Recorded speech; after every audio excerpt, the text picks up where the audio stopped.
I'm Miriam Knight, the publisher of New Consciousness Review, a digital multimedia magazine and website where we review the top books and films having an impact on the global awakening. Our website is ncreview.com. On this show, we explore the many and varied faces of conscious awakening, what that can mean in your life, and we celebrate consciousness in action. Our guest today is the amazing Barbara Marx Hubbard, a prolific educator, futurist, and visionary pioneer in the field of conscious evolution. She has authored 7 books, including Conscious Evolution, her seminal work, Emergence, and the Evolutionary Journey.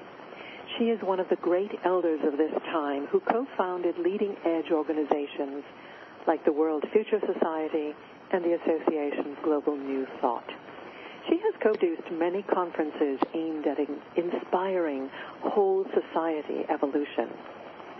An evolutionary thinker, she believes that global change happens when we work collectively and selflessly for the greater good. This vision is communicated with urgency and passion in her revised and updated edition of Conscious Evolution, which we are going to discuss today. Welcome, Barbara. I am so pleased to have you back on the show. Well, thank you very much. I'm delighted to be here, too. Barbara, you have an edge over most futurists in that you're using both your rather formidable intellectual power as well as your intuitive abilities. I would like to know if any of the changes you've seen since the first edition of Conscious Evolution came out have surprised you. Let me see. I think 2 things are surprising, although when you think of them are pretty obvious. One is the rapidity to which the crises we're facing has become known to the general public. And the awareness of global warming and other crises that have a very short time frame to be resolved, and it also looks like we don't know how to resolve them quickly enough. Now, there's a lot of people who think we're doing better than it looks, and that way may well be, but I think there's more public awareness of the crisis and that we need to do something which paves the way for evolution by choice, not chance. So that scene has been set. And I think the other unexpected real blessing is the number of people who are becoming evolutionary, who are, in Teilhard de Chardin's Homo progressivus, attracted to the future as an organism progressing toward the unknown. And when I got started in this work, I never met anybody like me until I met Jonas Salk. And I told him what was wrong with me, and he said, no, that's not what's wrong with you. It's what's right about you. You're a mutant. And the mutant was somebody who is innately attracted to what's emerging. So the surprise of the attraction of numbers of people to what's emerging in themselves as well as in the world, combined with the crises, gives an immediacy to everything I've ever been thinking. And you have been so spot on. What would you say are the most important shifts that you've seen in the past 15 or so years?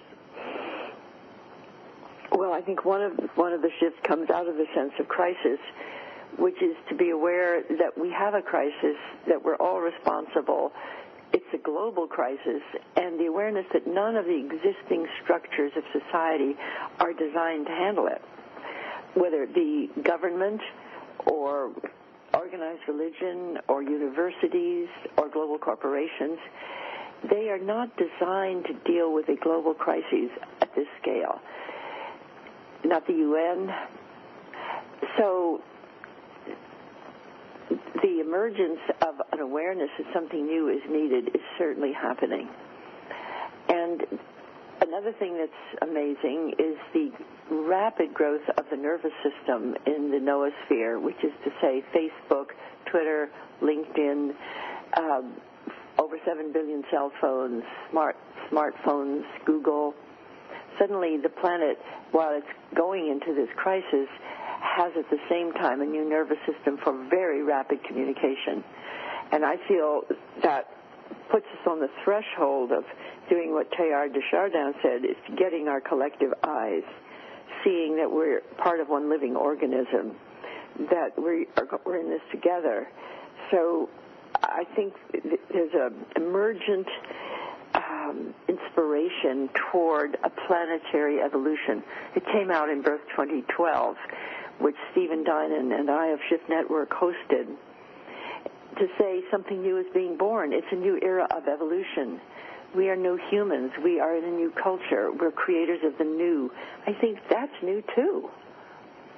That's kind of the dynamic that you see playing out. It's this tension between trying to pull back and preserve the status quo versus the new pushing through with vocal demonstrations and really this angry energy. Right, exactly. The new is definitely pushing through, and I find that to be very exciting and animating. Yes. Now, you say we have the choice between evolution and extinction. That's a pretty stark assumption. Well, I was thinking if Leo Tolstoy were around, he wouldn't be writing War and Peace, but Evolution or Extinction. Now, that's an exaggeration. I don't believe we're going to be extinct. And I've just read a really important article by Stuart Brand saying we're not rendering ourselves extinct as a species, at least not at this stage. But I think that the idea that we could really destroy our life support system and diminish all the chances of a growing in depth and growing in quality human society may be lost. And that I think is real. So, and also the time frame is so short. It's not like you have a couple of generations to make a choice. It looks like it's this generation that is crucial on this earth, and this generation is still barely waking up. So there you are.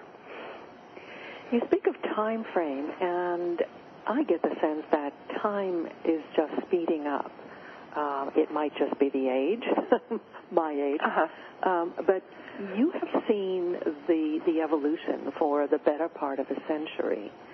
Do you feel that it's like a flywheel gaining speed because we have both the catastrophes coming at us more quickly, but also the technology development and the advances are gaining speed?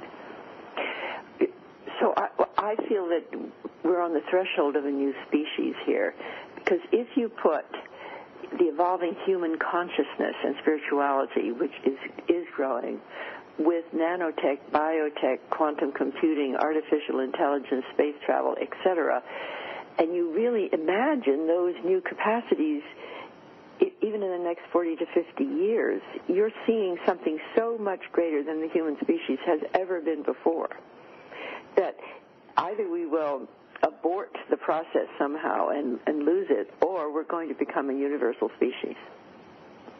You talk about a universal humanity. Before we go into that's really a wonderful vision that you put forward in the book. But the thing that I'm struggling with is looking at the entrenched power structure. Yes. The terrible drag into globalization of a kind that just concentrates power in fewer and fewer hands, and economic power, yes, political power. How do you see us getting past that? It's a race against time here, because what you say is true. And this is my evolutionary intuition, which nobody knows for sure, is that nature at times of crises tends to accelerate innovation, mutation, and change, as is happening today. And there's a tendency in nature for those innovations to connect as the system gets more dysfunctional. So innovations in health and education, energy systems, and so on tend not only to get to become more, but also to synergize and connect. And the theory here is the way nature has gone from entropy or disorder to higher order for billions of years, breakdowns to greater breakthroughs of whole systems, is by connecting innovations at time of crises. So my intuition is that we have all the innovations and solutions that would get us started on the new world right now, but we don't yet have the process of connectivity of that to make the jump occur. And so what's needed is an interactive, synergistic internet nervous system to connect that which is creative quickly. We've certainly seen the use of the internet in some fascinating ways, both with the Arab Spring, for example, and with the current terrorist groups emerging on the planet. But it's also, I remember when the internet started, it was actually a vehicle for scientific collaboration at the university level. Yes, and really started even before that for the Defense Department. And nobody could have really foreseen what's happened with those smartphones, walking around with the wisdom of the world in the palm of your hand. I mean, it's truly, truly stunning. We take it for granted, but every now and then I look at this little thing in my hand and realize I don't have a clue in the world how it does that. But I don't have a clue how my brain does it either. So the fact is that we've been given the tools to do it quickly, and as the system becomes less effective, as, for example, the American presidency. Whoa, I can't do that. No, I can't do that. Sorry. As the system becomes less and less effective, then the idea of connecting becomes more effective, and it's a race against time. Nobody knows for sure. It's almost like the pain has to get severe enough for us to be willing to listen. Yes. You talk about conscious evolution. Is it just as much the evolution of consciousness? Well, it is that, and the thing that makes it different, consciousness has been evolving for billions of years in ever higher life forms. Conscious evolution is radically new, which is to say we are the first species to be aware of the evolutionary process. So the evolution of consciousness is, as I say, has been happening since the earliest single cell. And the conscious evolution is radically new, and I believe you could date it from about 1945 when we dropped the atomic bombs on Japan. And we saw that through the knowledge of Einstein, E equals mc squared, that brilliant understanding, we could build a bomb to destroy the world. And I could see, I was 15 years old, that if we continue to have this much power in a self-centered conscious species that will use war as a means of winning over each other, that we wouldn't survive. And of course, that was way before nanotech, biotech, artificial intelligence, and all the rest of it. So what's really happened is that we've hit a crunch here, and I think that we're going to have to be, that's why conscious evolution is so important, is to have people see this is the great awakening of the species as a whole. Because if we're conscious we're affecting our own evolution, then that means we have to have a far broader understanding of our own effect on evolution. And in the most deep spiritual sense, I realize we are evolution. We are evolution embodied in you and me. I'm not even just about it or conscious of it, I am it. And I am, you are, we are the story of creation embodied in each person. The outcome of it. Not only the outcome, but the embodiment, like the atoms and the molecules, the cells, the lower brain, the reptilian brain, the mammalian brain, the neocortex, let's say the emerging evolutionary consciousness, all of that's incarnate in you and me. And so we are the embodiment of the entire story of creation. And as you begin to have evolutionary consciousness, what then happens is that you become aware that you are part of the process. You're not external to it. You are the process. It's really a very profound spiritual epiphany.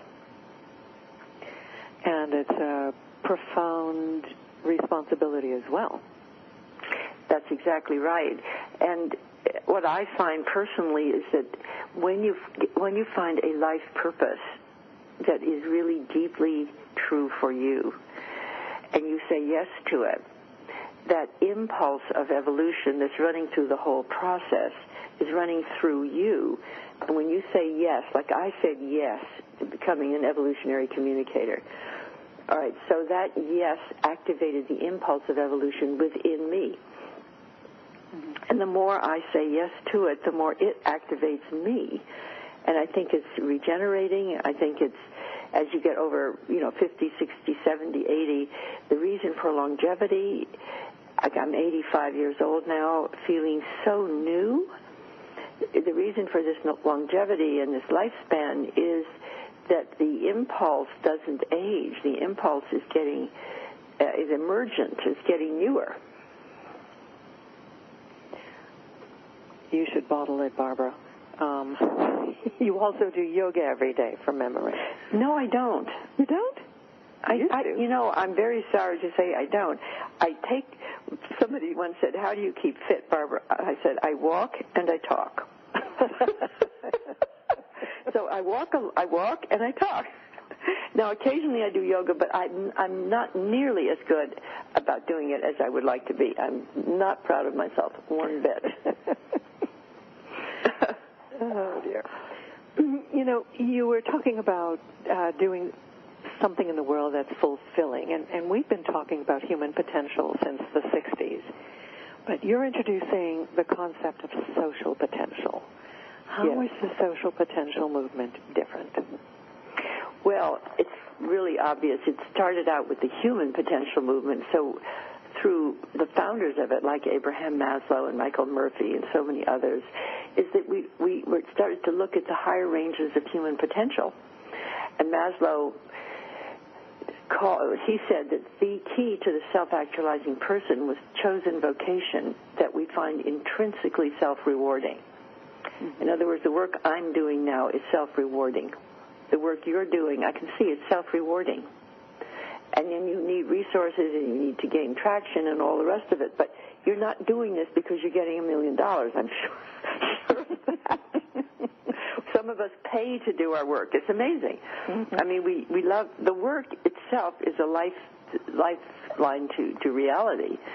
So I think that what's really happened here is that more and more of us are engaged in a deep level of communion with the impulse of creation through vocation.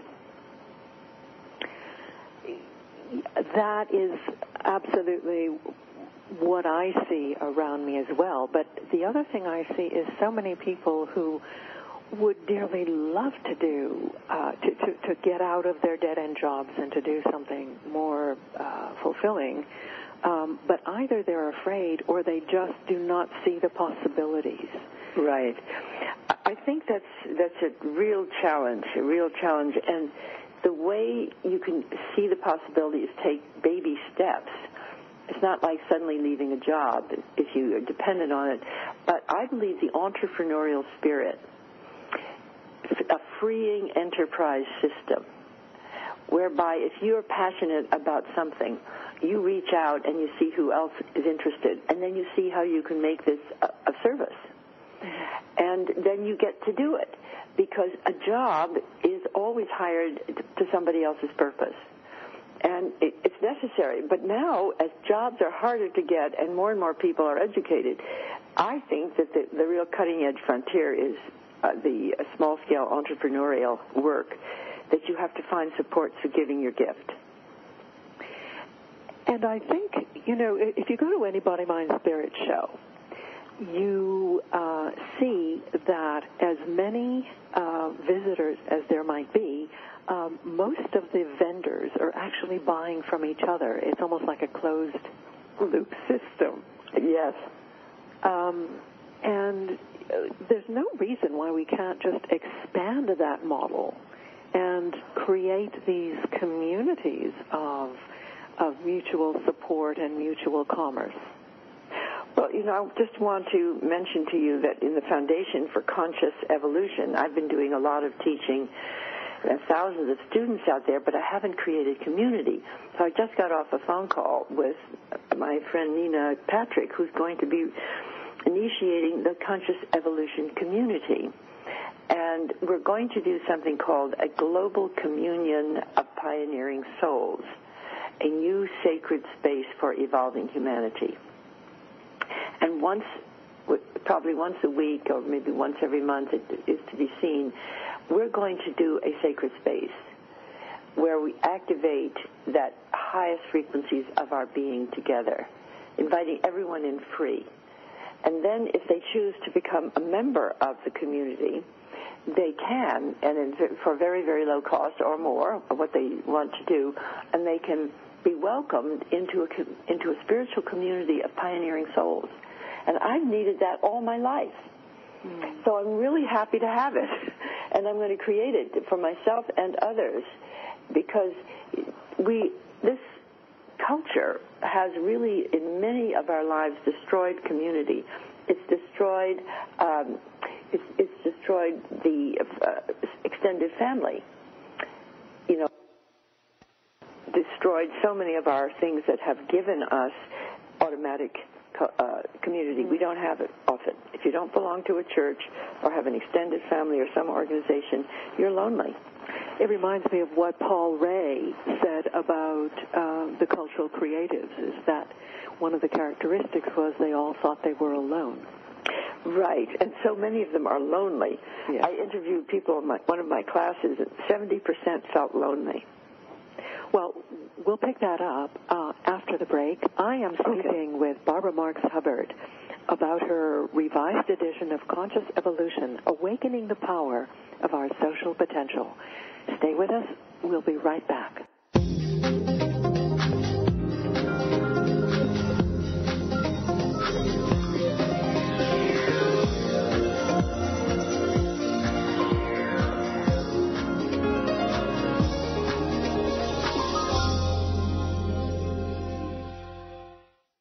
We are back speaking with Barbara Marx Hubbard about conscious evolution. Barbara, what are the websites where people can find out more about the activities that you're involved in, as well as perhaps get your book? Evolve.org. Aha. And that's the movement that you actually initiated, were the founder right. of. What yes, that's right. Mm-hmm. Yes. What can people do on it? What can people do on it? Well, they can join the community. That's the first thing. And they can read a lot of my work. They can get a new newsletter, a kind of blog. They can put in their ideas, and we're just now developing the next step to actually make it into a community. Great. Evolve.org. Correct. Sign up for the newsletter. Very good. We were speaking before the break about this whole question of community. What is the sort of evolutionary spirituality and evolutionary consciousness impulses? What is that the core that is going to bring us together? I believe that the core of it is love, and that there is a new way of conceiving of the meaning of evolution as a love story. And I'm working on a book with Mark Gaffney on Universe, a Love Story. And what that is the idea that from the origin of creation, the impulse of evolution has created these ever more complex systems through allurement of separate parts, forming a new whole. Like single cell, the amoeba goes into multicell, which goes into larger organism, all the way on up to us becoming a planetary organism. So love is at the core of our lives. Love is at the core of evolution. And when we become conscious of that spiritual impulse within us, I find it comes forth in a feeling of profound eros and incarnation of the impulse through vocation and spirit, and then the wanting to give your gift into the world. as a woman wants to give birth to a child. You know, she doesn't say, I will only give birth to this child if he's really attractive and it's an easy birth. No, she's pregnant, she's going to give birth to the child. So the way you feel here is you're going to give birth to your gift and your contribution to the world. And it's passionate. It's erotic. It could be neurotic. It's neurotic, but it could be neurotic if it's not erotic.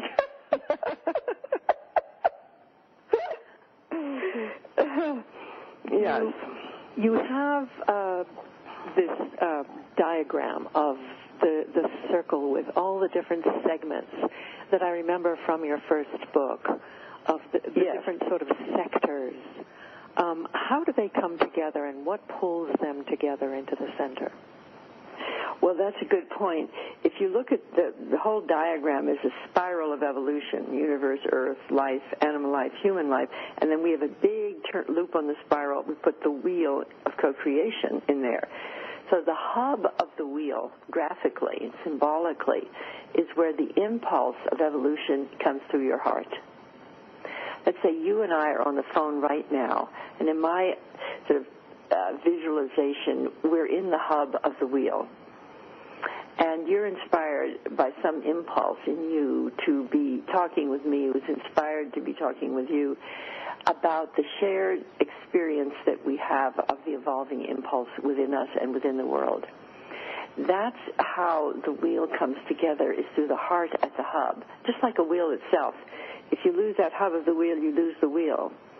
So then as you go out into the various segments of work, let's say in your case it might be media, but you know that you need to stay connected to your heart and your spirit when you do it, or else even the purpose of what you're doing will disappear. And this is true in all sectors. And then the process is synergistic convergence of looking for common goals and matching needs with resources in every sector of the wheel. And that can be a conferencing process or an internet process. And perhaps the community initiative that you're taking will also feed into it, because I remember you talked about the need to network the networks. That it's really kind of... Yes, and finally I'm getting around to doing it myself on a small scale. It's one thing to think everybody should do it and it should be in the global brain, but I haven't done it myself, so there I go.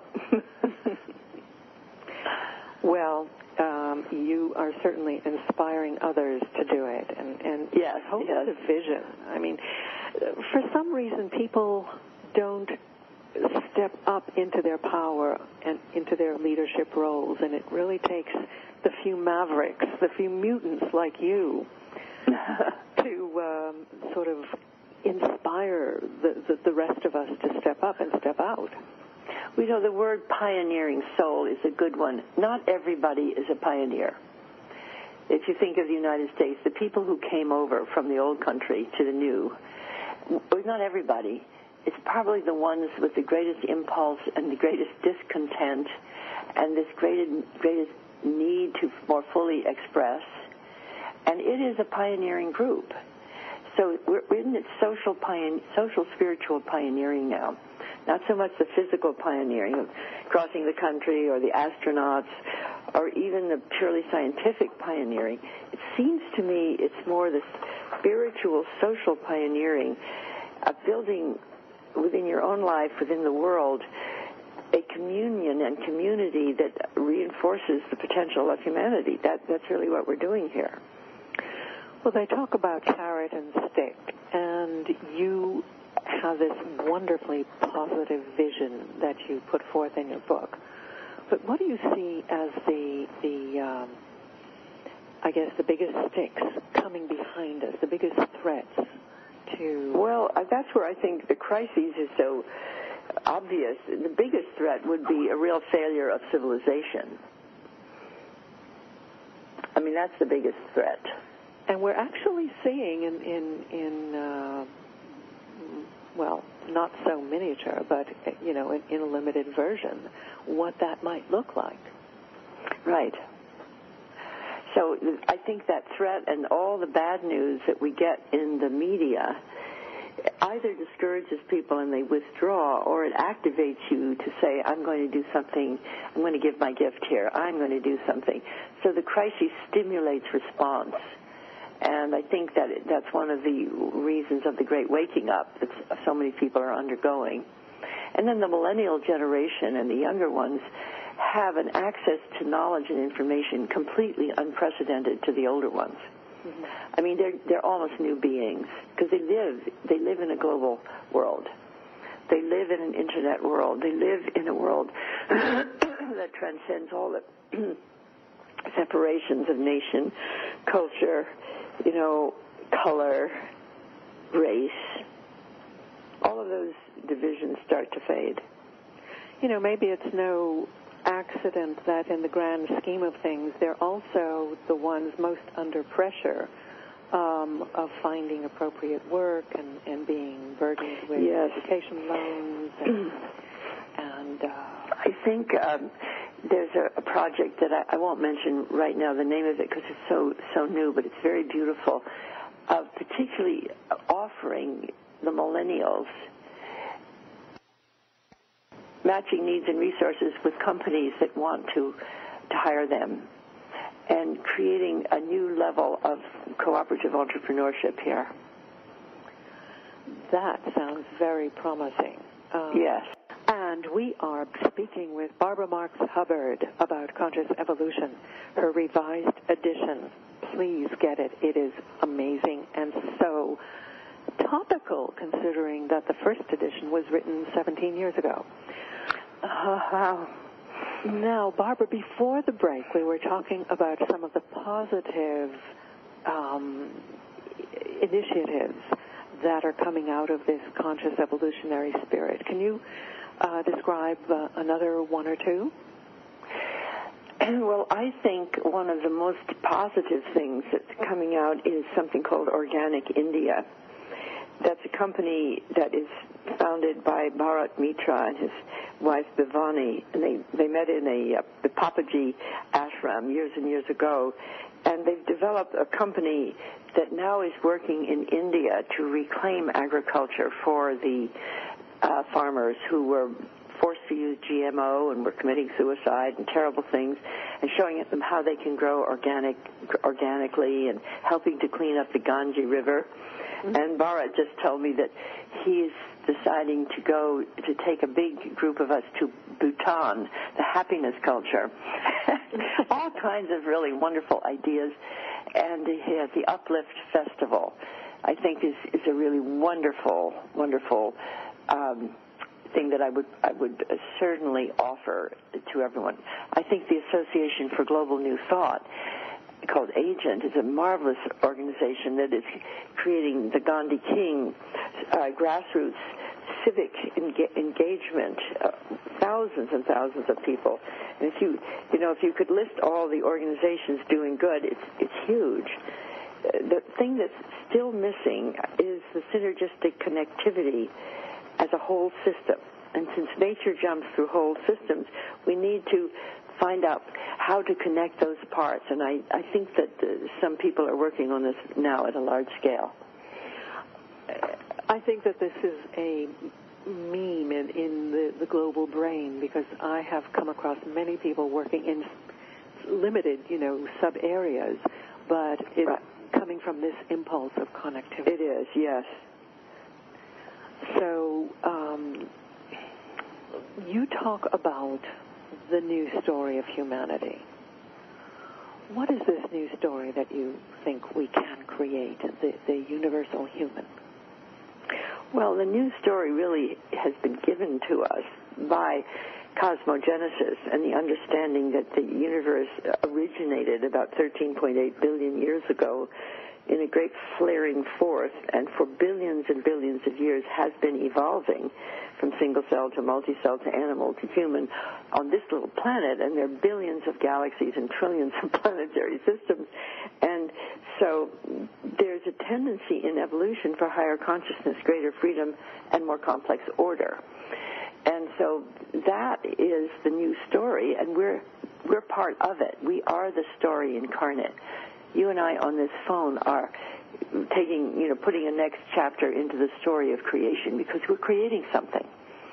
So in that sense, it's a living organism.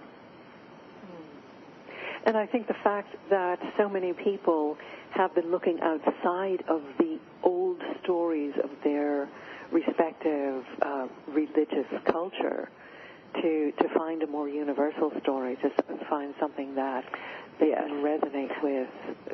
But you see, all the religions were born out of a pre-evolutionary scenario and understanding of the universe.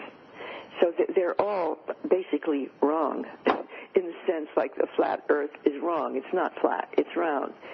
So let's say the Catholic theology of the three-tiered universe and God in heaven and the hell, none of that has any reality.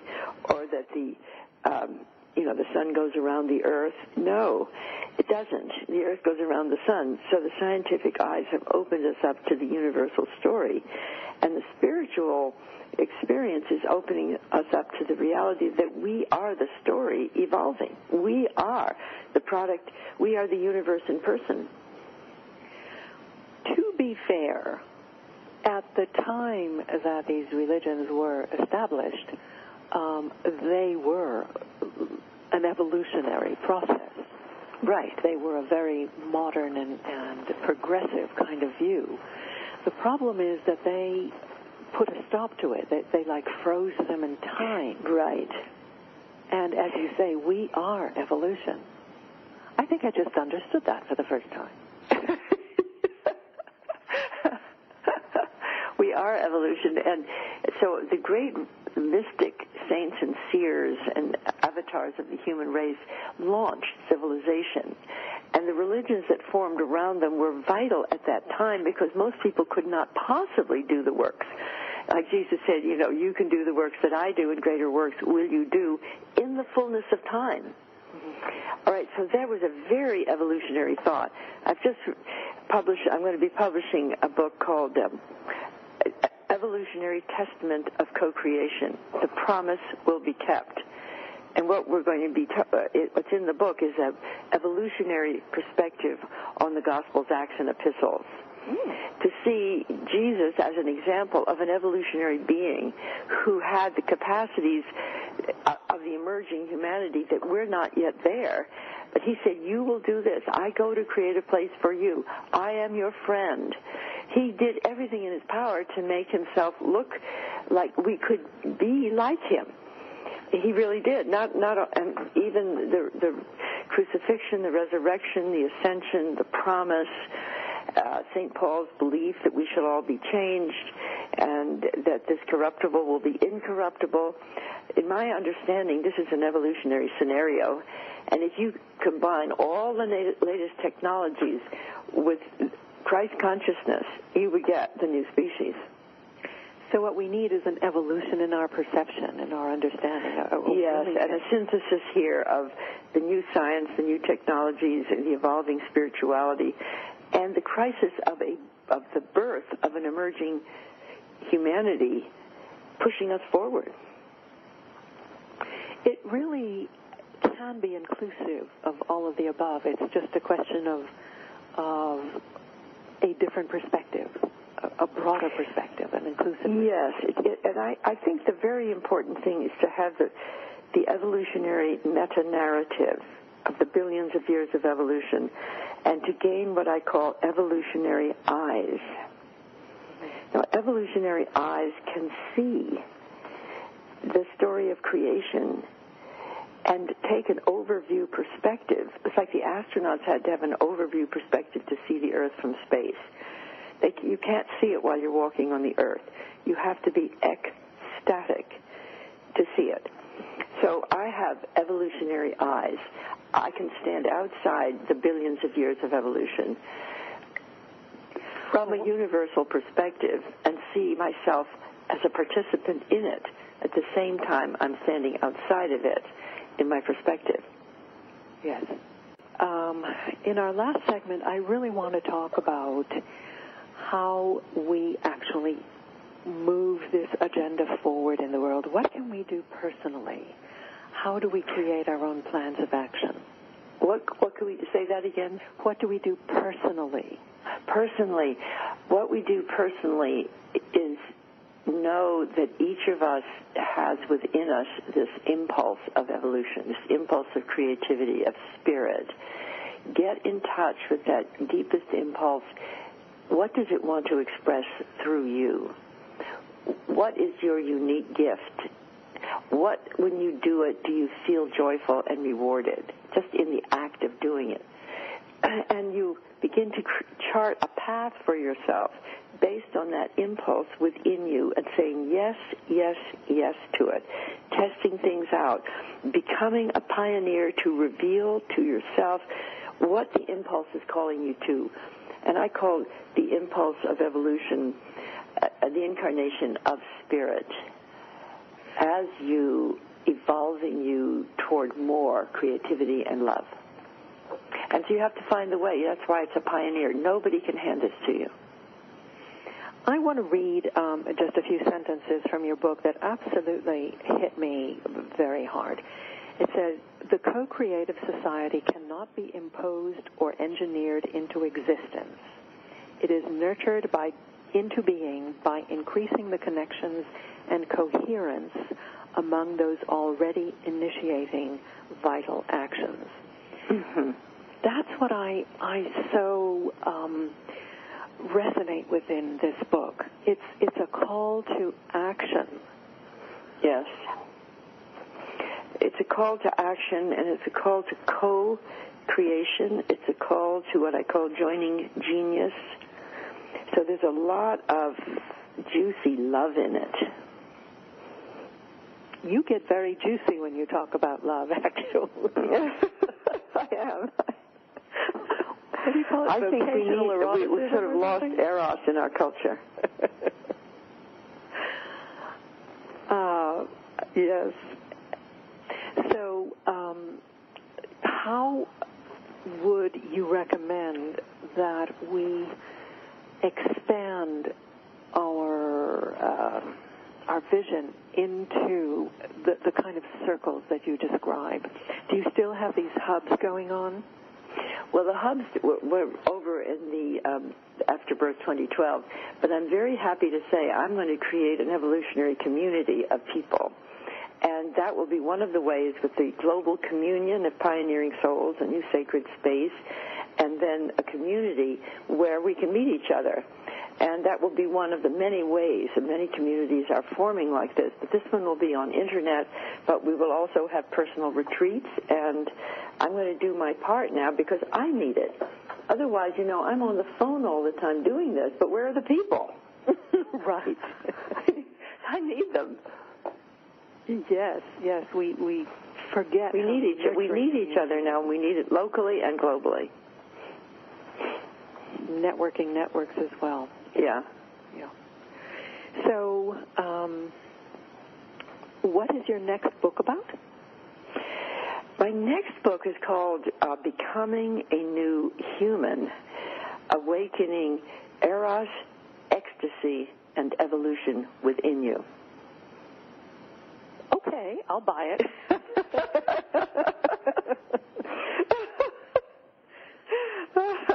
I love that title. Yeah. Do you think that we've devalued the whole notion of love? We've kind of made a cartoon of it instead of really feeling it viscerally. Yes, it's so true. So I think when you see love as the impulse of creation throughout the whole process and then feel it inside yourself as eros, going towards higher purpose, then you begin to be truly imbued with spirit. I think the image that comes to mind is like standing on a mountaintop and looking out across a gorgeous valley covered with wildflowers and a sunrise or something. I mean, you just, your heart wells up with this feeling of connection with all that is. It does. It's really a blessing, truly. We really need to find ways of recreating that in our lives, whatever situation we are. Yes. We can do it. That's right. That's the spirit.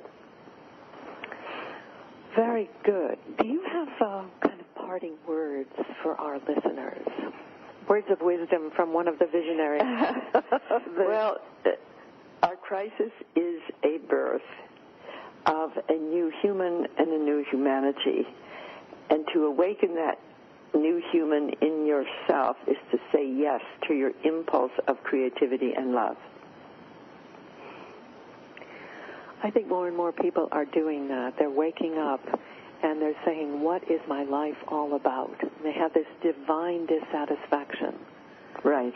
And it's really only by finding that means to express your love in the world that they are recreating themselves in a way that they can live with happily with themselves, that they appreciate who they are. Yes. That's so true. Very wise words. So, well, I have so enjoyed speaking with you, Barbara, and thank you. It's my hope that not only your book recreates the splash that it made the first time around for a new generation and really revisited by the older generation, but also your initiative of creating community. So tell us again the website and the name of the community or the initiative. Evolve. What did you say? Is it on evolve.org? Yes, evolve.org. That's right. But what is the name of this community that you're... Oh, the Conscious Evolution Community. Uh-huh. And it would be accessed through your website? Yes, it will. Very good. Okay. So thank you so much. This has been a wonderful interview. I really appreciate it. Thank you very much, Barbara. It's okay. Bye-bye. Bye-bye. And I hope you will join us next week when my guest will be Julia Shopik. She will be talking about Honest Medicine, which is the name of her book, but she's taking it a step beyond and teaching you how to talk with your medical practitioner and how to become your own health advocate.